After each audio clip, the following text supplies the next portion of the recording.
Hali gani mpenzi mtazamaji wa Dismind TV? Kama huja subscribe basi naomba umenye alama ya kengele chini ya video yako, kisha usubscribe, then like, share na comment, itakuwa poa zaidi.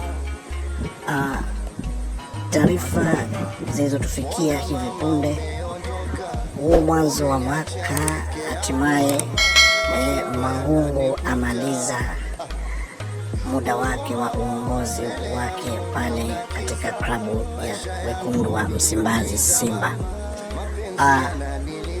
Wanaopaswa ama walioingia katika kinyang'anyiro cha kugombania kiti cha klabu hiyo, akihusishwa pia mmoja hapo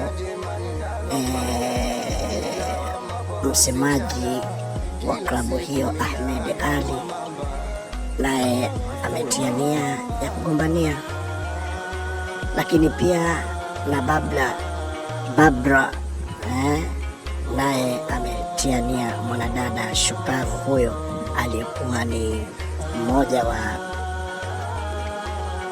mmoja wa viongozi wa Simba pale Msimbazi, aliyekuwa ni CEO, lakini naye pia ametia nia ya kuweza kutaka kugombania kiti hicho cha mwenyekiti wa klabu ya wekundu wa Msimbazi Simba. Maneno mengi yamekuwa yakizungumzwa huko mitaani na katika matawi mbalimbali, wengi wanamtaka Babra. So kwa taarifa zaidi usisahau kusubscribe.